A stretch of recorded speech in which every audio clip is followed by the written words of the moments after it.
우리도 예수 믿고 하나님의 자녀됨을 누리고 자유하다가 종교적 열심이 에고의 법과 만나서 다시금 율법의 종으로 살아가는, 그래서 삶에서는 내가 만든 에고의 법으로 돌아가려고 하는 사람들이 많습니다. 그 중심에는 잘못된 신념, 이런 절제와 열심이 하나님을 기쁘게 한다, 그런 마음을 가지고 또 그러한 율법을 통해서, 행위를 통해서 하나님의 복을 받음으로 자기 만족을 이루려고 하는 측면이 신앙인들에게 많이 나타납니다. 이런 사람들의 공통점은 율법주의를 몸에 새긴 바리새인들처럼 다른 사람들을 정죄하고 비판합니다. 또 연약하고 죄 가운데 있는 사람들을 회피하고 멀리하는 경향도 있습니다. 교회도 이런 율법주의가 가득하게 되면 세상적으로 부유하거나 명예가 있거나 교회에 뭔가 도움이 될 만한 사람들은 환영하고, 뭔가 병들고 늙고 도움이 안 될 것 같은 사람들은 뭔가 멀리하고 회피하는 모습이 나타날 수 있습니다. 그러나 율법이 아니라, 즉 행위가 아니라 예수님을 믿음으로 구원받은 성도는 그렇지 않다라는 것입니다. 바울은 자신이 처음에 갈라디아 교회를 개척했을 때 그 예수를 믿은 그 갈라디아 교인들의 모습이 어떠했는지를 이야기합니다. 오늘 본문과 13절과 14절 말씀입니다. 내가 처음에 육체의 약함으로 말미암아 너희에게 복음을 전한 것을 너희가 아는 바라. 너희를 시험하는 것이 내 육체에 있으되 이것은 너희가 업신여기지도 아니하며 버리지도 아니하고 오직 나를 하나님의 천사와 같이 또는 그리스도 예수와 같이 영접하였도다. 바울은요, 갈라디아 지역을 전략적으로 선교하려고 들어온 것이 아니었어요. 학자들에 의하면 바울은 1차 전도 여행 중에 버가에 상륙해서 이 소아시아 지방의 중심지인 에베소를 향하여 가고 있는데, 그 버가의 습지지대에 풍토병, 오늘날도 만연하고 있는 이 말라리아 같은 그런 병에 바울이 걸려서 부득불 그 북갈라디아 지방에 그냥 머물게 된 것입니다. 그러다 그곳 사람들에게 복음을 전하게 됐어요. 약한 가운데 역사하시는 그 성령의 인도로 복음을 전했을 것입니다. 근데 그곳 갈라디아 사람들이 정말 순수하게 그 예수님을 믿음으로 구원을 받은 거예요.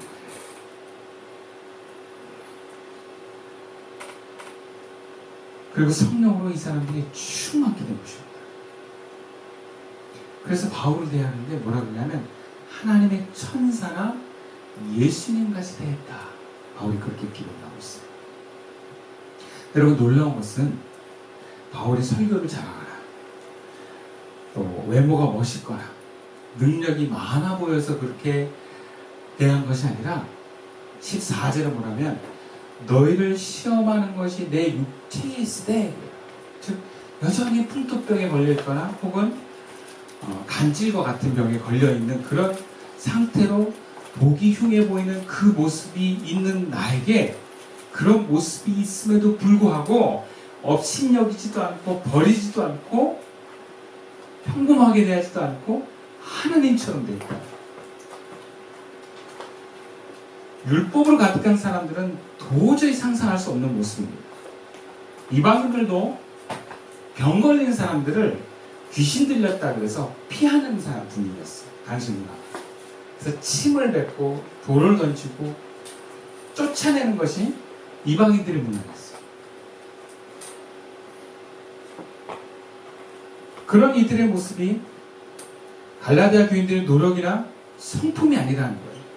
이것은 복음을 받아들이고 하나님의 영이 임한 은혜 때문이다라는 것을 알 수 있습니다. 본문 15절 말씀입니다. 너희 복이 지금 어디 있느냐?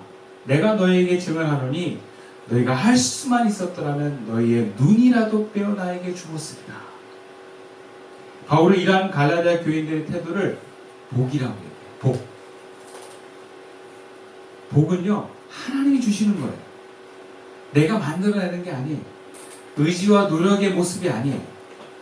하나님이 임재가 일어나서 막 기쁨이 넘치고 행복이 넘치고 저 사람을 막 사랑하게 되는 거예요. 가끔 제가 수련회 가서 그런 걸 많이 느끼거든요. 그 은혜를 많이 받으면 청년들이 막 사랑이 넘쳐요. 그 사랑이 넘쳐고 용서가 막 일어나고 그래서 막 뭔가 좀 감정이 안 좋았던 사람은 막 그때 화해가 일어나고, 또 평상시에 못마땅했던 사람들이 그 막 은혜 가운데 있을 때는 막 너무 귀하게 여기고 막 사랑스럽고 막 그러죠. 저도 예전에 고등부 수련회 같은 데 하면 그 교사들이 여러 모습의 형태가 있잖아요. 그러면 나이 드신 권사님들도 많이 오시는데 권사님들은 그렇게 사랑스러울 수가 없어요. 네. 나이 어린 목사님들 너무 귀하고 아이들도 너무 아름답고 예쁘고, 특히 그런 수련을 항상 이상한 애들이 오거든요. 담배 피고 막 무이지나 우리 애들이 오는데 그런 애들이 너무 사랑스러운 거예요. 네. 그게 은혜라는 거예요. 은혜가 넘치면, 그런 복이 임하면 정말 바울을 향해서 눈이라도 빼줄 만큼, 이런 표현은 자기에게 가장 소중한 생명까지도 내어줄 수 있는 그런 사랑을 갈라디아 교인들이 바울에게 했다는 거예요. 그리스도의 사랑과 비교할 수 있고요, 은혜가 아니고는 불가능합니다. 바울은 너희가 그만큼 믿음으로 받아들이는 복음의 능력으로 그렇게까지 나를 사랑했는데, 다시 율법을 받아들임으로 인해서 너희들 그런 아름다운 모습이 사라질 위기에 처해 있다는 것이죠. 뒤에 표현해 보면 너희들이 그때 나를 그렇게 사랑했는데 지금은 원수처럼 된다 그래요. 율법으로 돌아가는데 사랑이 없어지고 그렇게 사랑했던 사람을 원수처럼 대하려고 한다는 거예요. 자, 그렇다면 복음을 받아들이면 이렇게 되는데, 어떻게 그 복음이 자기 눈까지 빼어줄 사랑으로 나타날 수 있는 것입니까? 예수 믿으면 무조건 이렇게 되나요? 그러니까 예수를 어떻게 믿었느냐, 복음의 어떤 내용이 나와 다른 사람을 그런 사랑으로 받아들이는 모습으로 바뀌게 했느냐, 그것은요, 복음이 나를 있는 그대로, 이걸 조금 다른 표현으로 전 존재로 받아들였다고 하는 믿음 때문에 그랬다는 것입니다.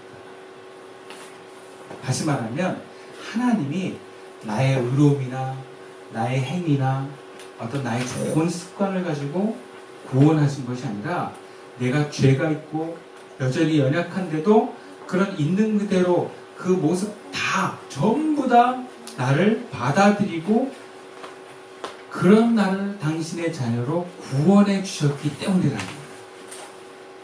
그래서 그것을 경험한, 내가 다 받아들여진 경험을 한 성도는 이웃을 향해서도 그의 존재를 전부 다 받아들일 수 있는 사람이 된다는 것입니다.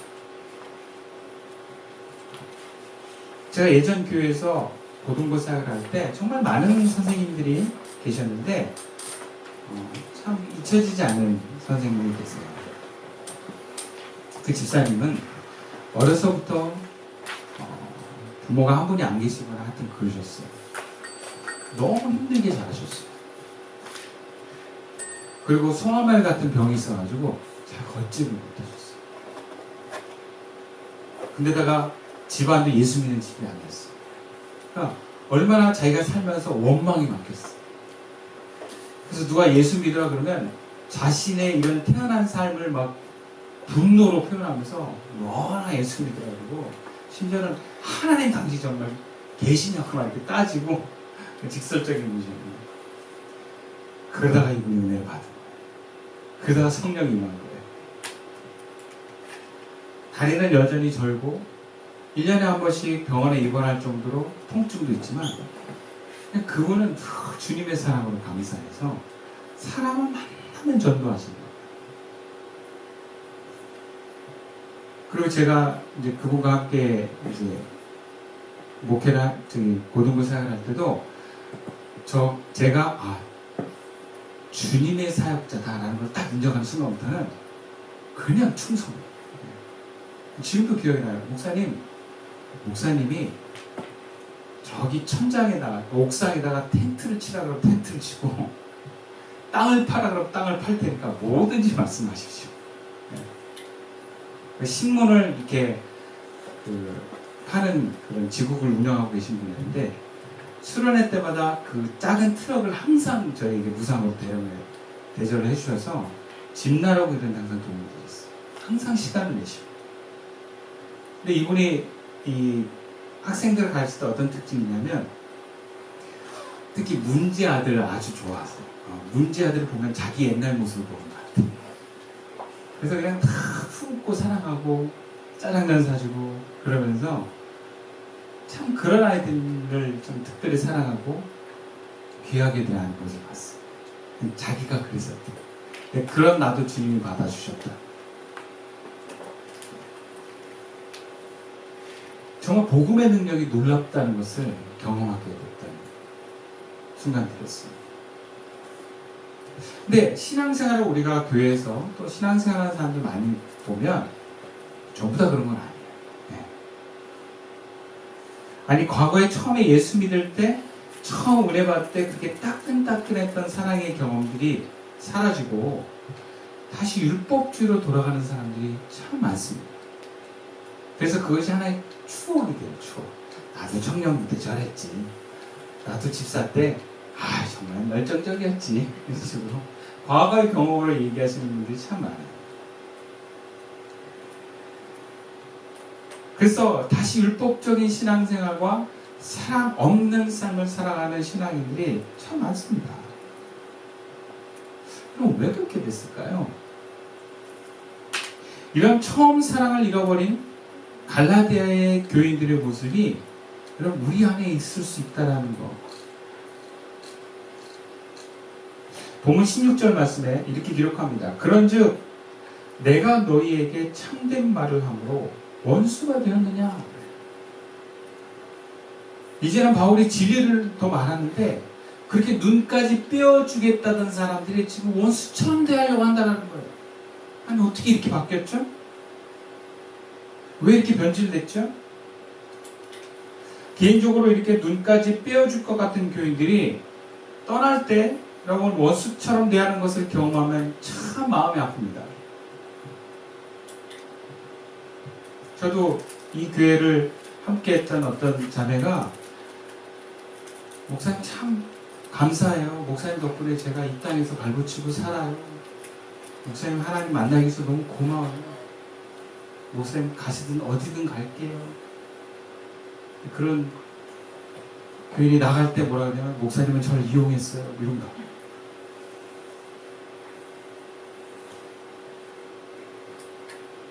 주님께서도 처음 사랑을 잃어버리고 사랑이 식어져 버리는 성도에 대해서 어떤 마음 드실까? 물론 예수님은 자신을 십자가에 못 박으려고 하는 사람들, 그 중에는 자신의 병을 고침을 받고 또 오병의 기적의 혜택을 입은 사람들도 있었을 거예요. 그들을 향해서 주님이 상처받고 그러기보다는 마지막 순간까지도 그들을 존재로 품으시는 모습을 보여요. 근데 우리는 참 그러지 못해요. 저는 지금까지도 욕이 나와요. 그런 분들이 저에게 줬던 선물을 지금 다 버리거나 감추거나 그런 작업들을 제가 하고 있더라고요. 상상하기도 싫고 생각하면 짜증나. 왜 난 안 되지? 막 이런 생각이 들어요. 그렇다고 일부러 그 선물 받은 걸 갖다 놓고 용서합니다 해도 안 돼. 그 컵은 쓰기가 싫어. 여러분 그렇다면 우리의 사랑이 이거밖에 안 되는 걸까요? 아니면 우리 사랑이 왜 이렇게 변했을까요? 왜 우리는 이웃을 사랑하는데 존재로 품을 수가 없을까요? 왜 우리가 이렇게 차가워지고 심지어는 원수처럼 됐을까요? 상대방이 나를 원수처럼 대하면 아주 자연스럽게 나도 원수처럼 대하는데 사이가 좋았던 사람. 본문 21절 말씀 이렇게 기록합니다. 내가 말하라 율법 아래 있고자 하는 자들아. 여러분, 우리가 이렇게 사람을 받아들일 수 없고 그 존재를 다 인정할 수 없는 이유는 율법 아래 우리가 있기 때문입니다. 율법 아래. 예수를 믿음으로 복음 안에서 누리는 자유가 아니라 자신의 의로, 자신의 노력으로, 행위로 그 틀 안에서 본문에서 할례와 절기를 지키는 행위로 구원받고자 하기를 원하기 때문에 그렇게 됐다는 거예요. 다시 말하면 복음의 본질을 잃어버리고 자신들에게 율법을 적용시키고자 했기 때문에 이렇게 하나님처럼 됐던 바울도 원수처럼 일하게 된다는 것입니다. 왜? 바울은 오늘의 내가 지키고자 하는 법을 반대하는 사람입니다. 그러니까 과거에 너무 잘하고 너무 좋았던 사람도 오늘날을 반대하는 사람을 밀어낸다. 특히 더 많이 좋아했던 사람들은요, 반대로 들어가면 그 증오와 분노가 더 커집니다. 원수는 가까이 있는 데가 아니에요. 멀리 있는 게 아니에요. 가까이 있는 사람이 원수가 되는 경우가 많습니다. 아주 친한 이웃이 원수 같은 이웃이 되고요. 정말 사랑했던 가족이 원수 같은 가족이 돼요. 조건 없는 하나님의 사랑, 즉 노력이나 배경 없이 전 존재로 나를 받아주신 그 사랑을 경험한 그런 구원을 받은 사람은 자연스럽게 남에 대해서도 존재를 받아들일 수 있는 사람이 됩니다. 그게 안 되는 이유는 그 과정에 아주 중요한 전제를 빼먹었거나 놓치기 때문이었습니다. 그것은 무엇인가? 자기 자신에 대해서 자기를 전 존재로 받아들여야 되기 때문이었습니다. 자신에 대해서 율법이 없는 사람은 남에게도 율법을 강조하지 않습니다. 자신의 못남도, 연약함도, 모자람도 받아주는 사람은요, 다른 사람의 못남도 받아줄 수 있어요. 그럴 때 하나님의 조건 없는 사랑이 나를 지나서 이웃을 흘러갑니다. 그러니까 나를 거치지 않고는 이웃을 향한 사랑은 다 율법으로 의지로 할 수 있어요. 자연스럽지가 않아요. 그런 사람들이 사랑해야 돼 하니까 하는 사랑은요, 그게 하나님의 생명이 흐르는 사랑이 아니에요. 내 의가 들어간 사랑. 그래서 예수님이 이웃을 사랑하는데 네 몸처럼 사랑하라 하는 전제를 붙이시고, 자신에 대해서 틀을 세우고 이렇게 해야 된다라고 주장하는 순간 남에 대해서도 그것을 주장하기 시작합니다.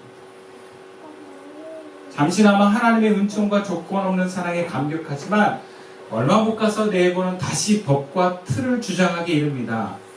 여러분, 이게 쉽게 사라지는 게 아니에요. 이래야 된다, 저래야 된다라고 하는 이 법이, 여러분, 우리가 어렸을 때부터 부모로부터 혹은 환경과 사회로부터 요청받았기 때문에 몸에 배어 있어서 그래요. 그 율법이 강한 환경과 부모를 만난 사람일수록 여러분, 내가 나에 대한 율법이 아주 강할 수밖에 없어요. 여러분, 부모는요, 대개 부모는요, 우리를 존재로 사랑하기가 어렵습니다.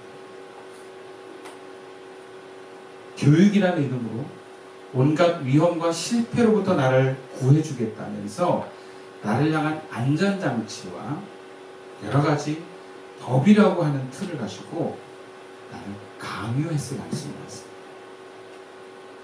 즉, 행위를 강요했어요. 그럼 우리들은 버림받지 않기 위해서, 인정받기 위해서, 사랑받기 위해서, 혹은 내가 안전하기 위해서 그걸 해내야만 했어요. 들어야만 했어요. 그리고 이제는 그 법이 내가 나에게 명하는 법이 되는 것입니다. 세상에서도 인정받고 사랑받으려면 잘해야 돼요. 멋져야 돼요. 그것이 세상의 소리입니다. 세상은 존재로 우리를 사랑해주지 않아요. 오히려 세상은 사람들이 원하지 않은 모습을 우리가 가지고 있을 때 비난합니다. 욕을 합니다. 분노를 표현합니다.